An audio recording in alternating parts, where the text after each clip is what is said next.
Hello traders and investors, I'm LA Little. This is your daily NeoTA wrap where we take a look at these markets, do it from a neoclassical perspective, asking ourselves each day what happened today, what does it tell us about the coming ones. We do a show 4 times a week, Monday through Thursday, broadcast at over 10 o'clock Eastern Time, archived on YouTube under the channel LA Little. If you want to subscribe and you haven't, just reach up in the right hand corner, do so. Anytime I push public content, you'll get a notification. As far as these markets and what happened, take a look at the ending numbers. S&P was basically flat. NDX was down 0.37 on the NASDAQ. It looks like the NDX doesn't show here. It was down about the same amount. Gold and silver got hit again. That's it's about a week and a half now of decreasing prices. Oil got a little bit of a bounce. Bonds ended flat. They were up, sold off. Russell down 0.5%. So basically you had a market standing sideways, didn't really want to go anywhere. If you look at the indexes themselves, now, last night we had the potential for a 2-bar reversal. It did not happen, and the reason is because you actually had more volume. When I did the show, I wasn't able to see what the volumes were going to look like. I was doing a show before the close. As far as what did happen today, this looks bullish to me, actually. You had a trade back down on the S&P here. You had a trade back down in the bottom of the range. As it gets down there, a little bit less volume, not that much, but slightly less volume. This thing looks like it's going to bounce back up and try to test the top. 2400 is the number it's trying to get over. If it gets over that number, then you can make the run up to the next swing point high. Not swing point, but the next projection of the ABCD structure. And that's about 40 points up above that level on a weekly basis, another 2.5%. If you look at the other indexes, they also look like they want to go higher. If I look at the NASDAQ composite, tries to trade lower, does a little doji. This thing's going to try to reach back up there again tomorrow. If you look at the NDX, you had the same thing.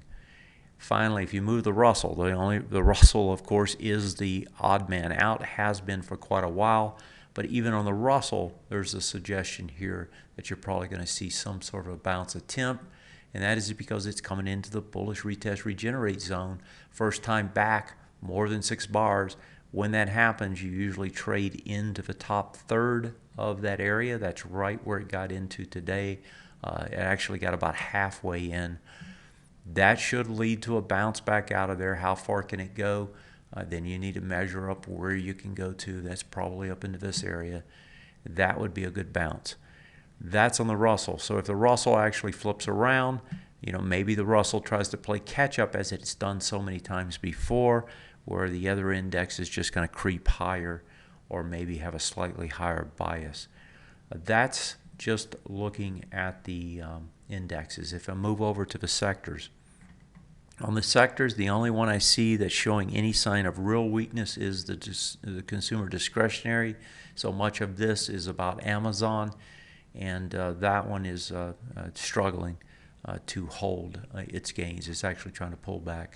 XLV, a little pullback, a little bit more volume, but that looks like it's going to find support just a little bit lower as it comes back in to do its bullish retest, regenerates. If I look at the safety stocks, they actually had more volume as they were pushing down. That says they should probably try and continue to push down. Technology itself actually looks pretty good. Looks like the NDX. Industrials actually held up as well. Financials got a bounce as well. Energy still looks like death warmed over, but it's looked that way for a while. One other sector that got hit was basic materials. Volume comes out of it as it comes back down into that gap area.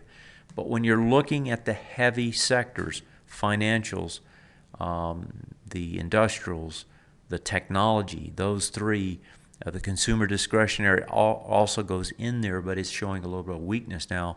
The majority of these sectors continue to hold up. You had a little bit of a pullback off the top. That just suggests to me that what you're going to see is this market's going to go back up and try to test the top again. Now, whether it can get over is a different story, but it looks like the test, the groundwork at least for that test, is being laid out for us in direct manner. Here's the overseas markets. If I look at the CACs, The CAC's sitting at the top. Of course, they have the final vote this Sunday on the election there, and it looks like Macron is going to win it, and Le Pen is going to go down in flames. And unless there's a huge upset there, that's already being priced in now. The DAX doing the same thing.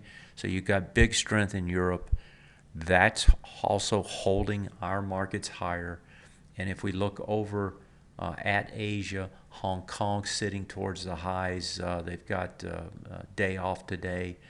If we go over to the Australian index, the Australian index came off, but it was up at the highs. And if I look up north at Toronto, Toronto is just in a range as well. Most of what you see, markets around the world, it's risk on. Nobody's taken that risk off yet. It looks like that is going to continue for a while longer. If you look at the MTTFs, they're getting stretched. They've been stretched on all the indexes around, not around the world, but here in the stateside, here in Toronto as well. And it looks to me like those are the ones that are going to lead us back down when the retrace finally sets in. But it's not yet, folks. It doesn't look like it's yet. That's it for tonight. Have yourself a great one. I'll see you next time. Good night.